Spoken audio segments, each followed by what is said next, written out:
Come on out to Brown Mountain Bottle Works at 115 East Union Street in Morganton, North Carolina, the place to be for great craft beer. Browse their shelves with hundreds of craft beer selections. Relax and enjoy one of their 12 draft taps. Check them out on the Untapped app for their current draft beer selections and go to their website to see the latest beer offerings and events at www.brownmountainbottleworks.com. We'll see you there.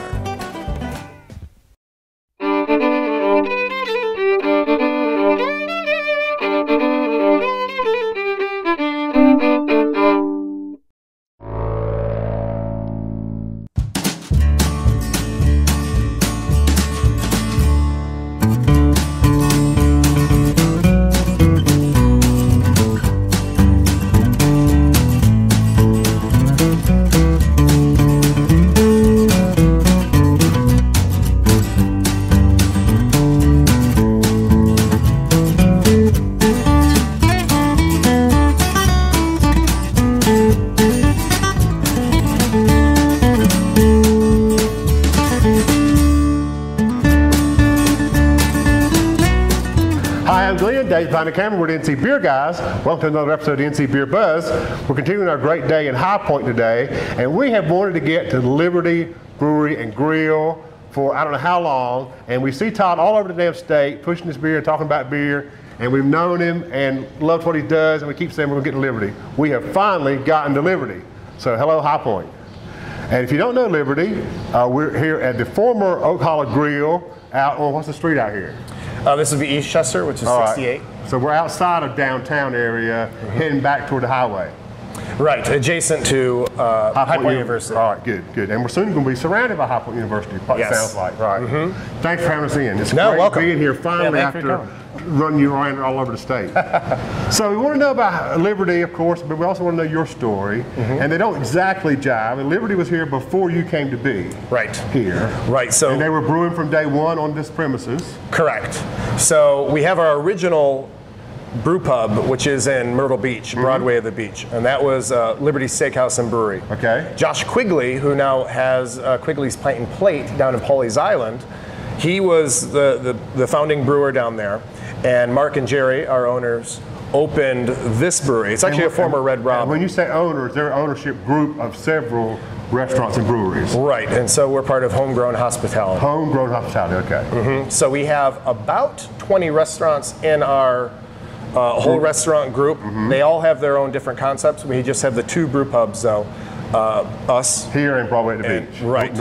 And we rebranded a couple of years ago to Liberty Brewery and Grill from Liberty Steakhouse and Brewery. And so we opened here in January of 2000. And so Josh got this up and running, and then Eric Lamb took this over, and he was here for actually quite a few years and went down to Myrtle Beach. Okay. Now he's at Lagunitas back in Northern California, where he's from.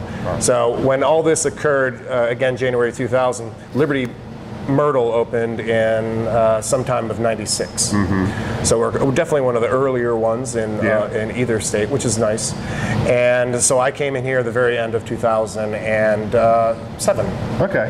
And you came in with some brewery experience. Let's talk about that. Right. You've been brewing in Colorado, I think. Yeah, so I was in the Front Range of Colorado, Boulder County, mostly. So I started with Rock Bottom. So I was at the Walnut Brewery, and then the Rock Bottom in Westminster, which is their kind of flagship by their headquarters. Okay. And then I was at the Pump House Brewery in Longmont, and Ironworks Brewing in Lakewood, which is just south of Golden.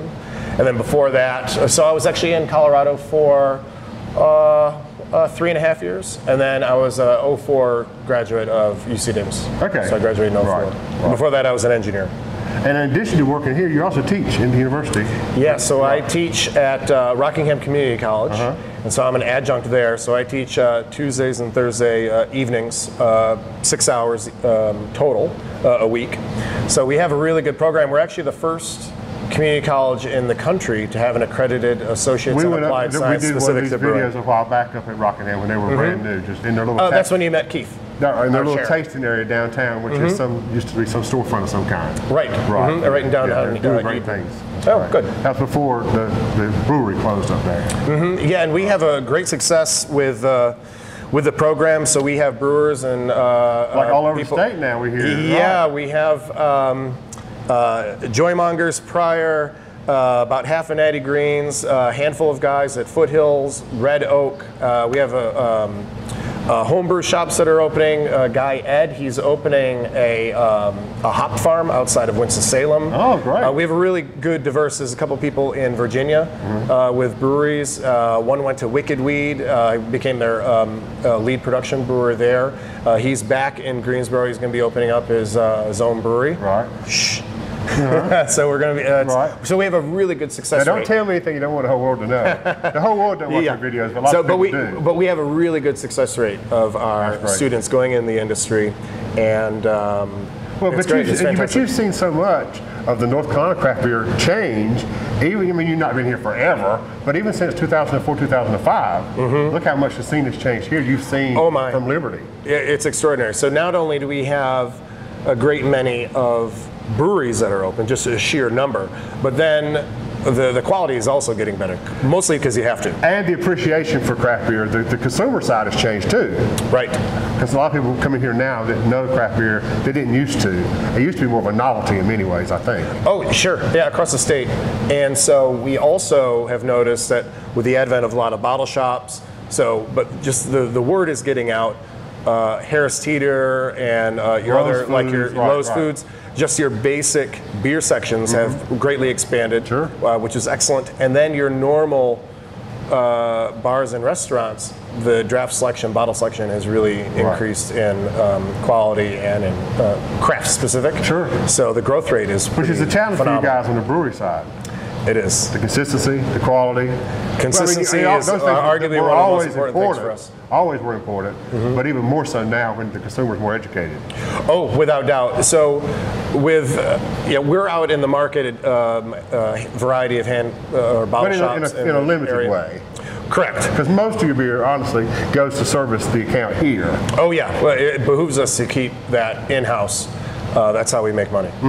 Of course.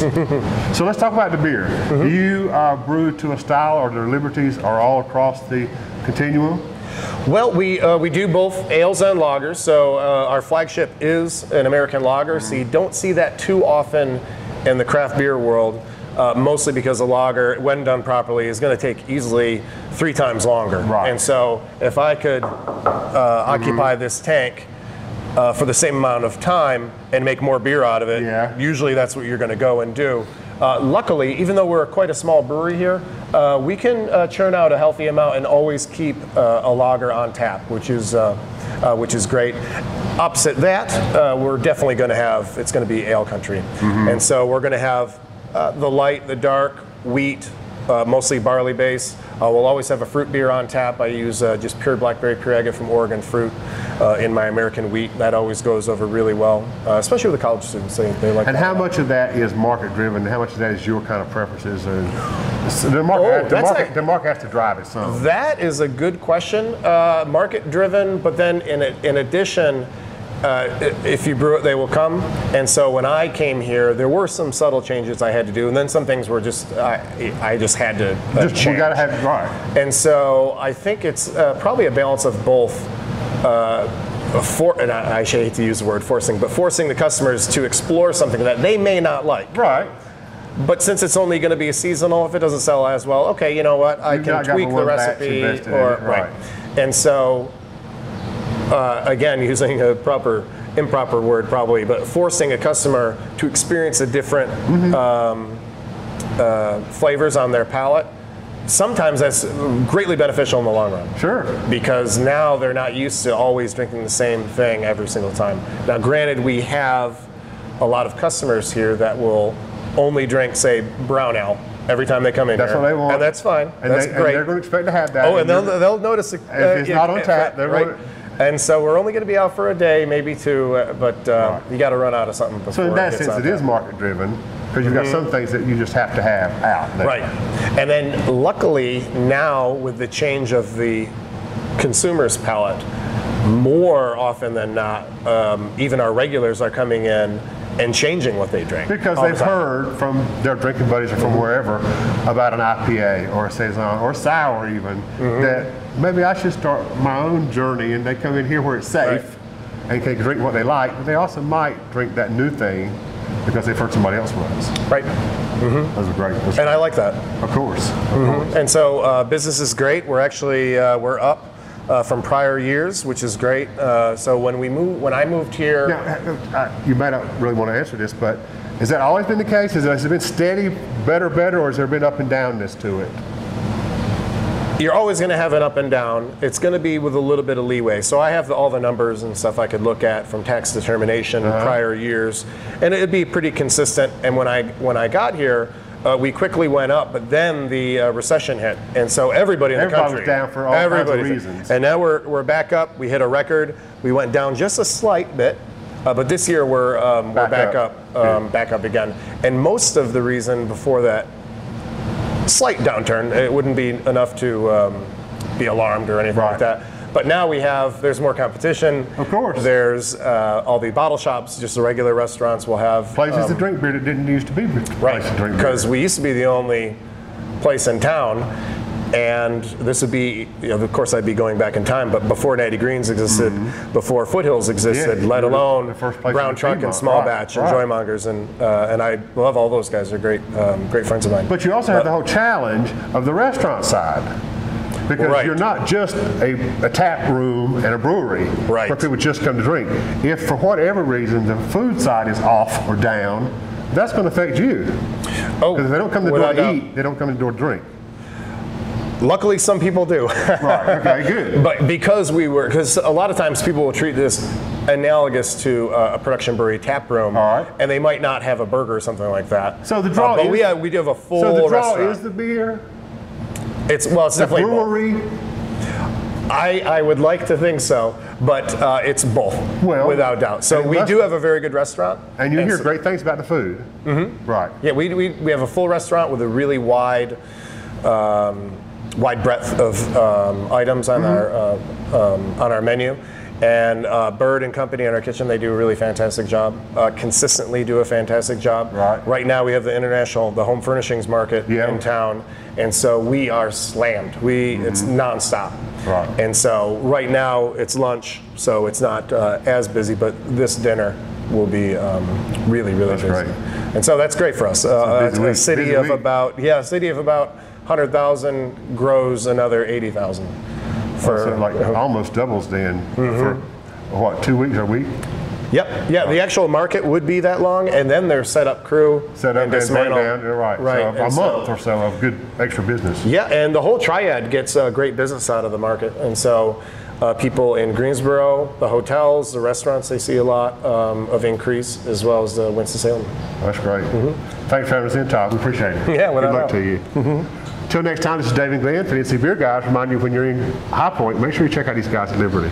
Say hey to Todd. You can look through the glass. It's like a zoo back here. You can just say, hey Todd, knock on the glass, but don't feed the brewer.